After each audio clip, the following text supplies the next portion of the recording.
Forget tea leaves or crystal balls. We're about to explore an oracle built from spreadsheets and random words. It all kicks off with a sentence like this one. And at first glance, it sounds kind of poetic, right? Maybe even profound. But it's also just really, really strange. So the big question is, where in the world does a sentence like this even come from? So, really, what are we looking at here? Is it some lost piece of poetry? A prophecy, maybe? Or is it just a bunch of random noise? Well, to figure that out, we've got to get inside the head of the person who made it. And that person is Thaddeus Slamp. This whole thing, he calls it his magnum opus. And, this isn't just some weekend hobby for him. No, this is like the absolute core of his entire worldview. All right, so let's dig into this magnum opus. What exactly is it?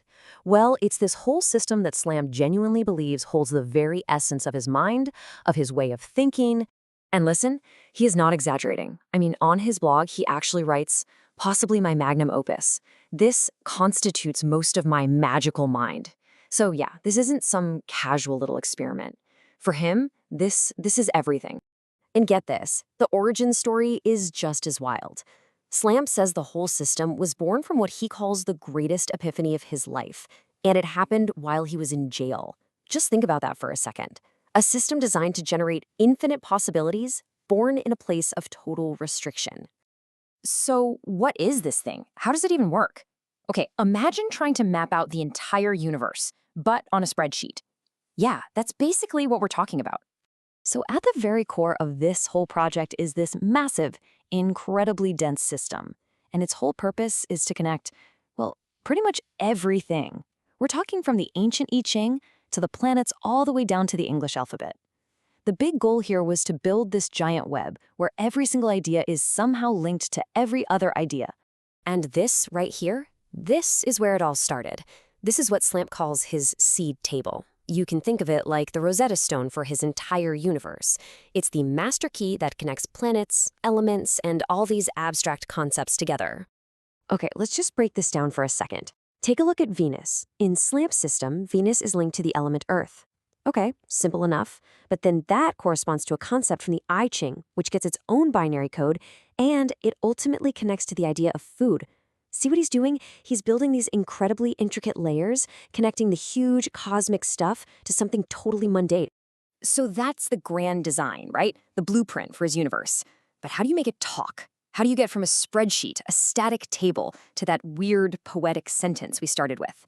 Well, the answer is something called a Markov chain.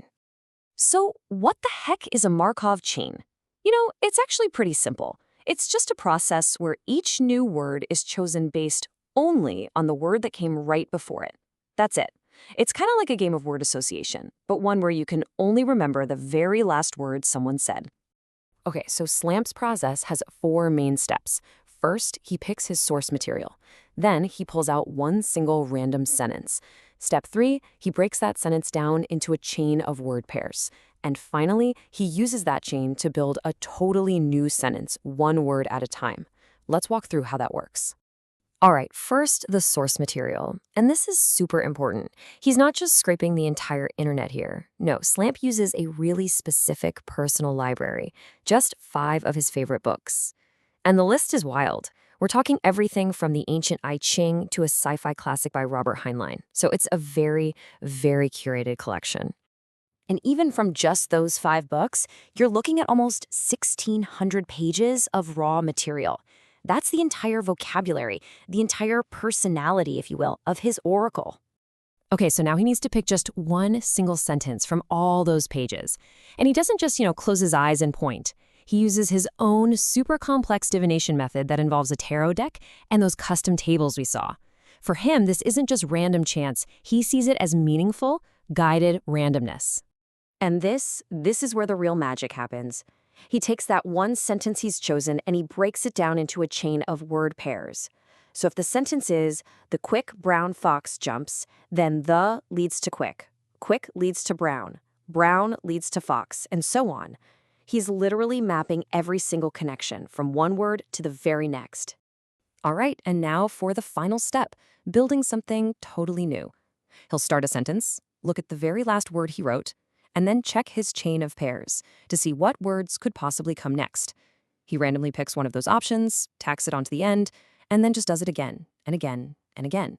He's letting the chain guide the creation, one random link at a time, building a sentence that's completely new and strange, but still, connected to the original. So after all that, the giant cosmic spreadsheet, the tarot cards, the Markov chain, what are we left with? It brings us right back to where we started. Is this stuff poetry? Is it a prophecy? Or is it something else altogether? Just look at this full sentence the system came up with. I mean, the gentle is to maintain connection with others, the quality second sight. Grammatically, it's a total mess, right? But it has this hypnotic, kind of dreamlike quality to it.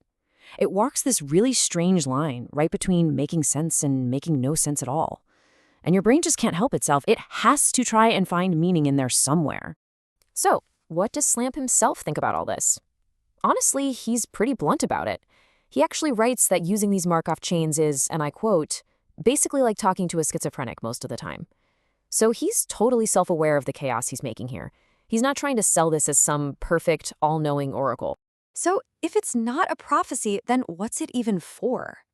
Well, for Slump, it's the very last step in a bigger process. He uses it to kind of check his work, to verify he's on the right track, or maybe to shine a light on something his other methods didn't quite catch. But he also gives a pretty clear warning. He says not to trip on them because they are very, very trippy. It's a tool for insight, yeah, but it is not a direct phone line to the truth. At the end of the day, what Slam has built isn't really poetry, and it's not exactly prophecy either. It's more like a reflection of what happens when a deeply structured, personal system smashes right into pure, random chance. It's one guy's incredible quest to build a machine that generates meaning. And it kind of leaves us with a much bigger question to think about. In a world that is just flooded with data and algorithms, where do we choose to find our own meaning in all the randomness?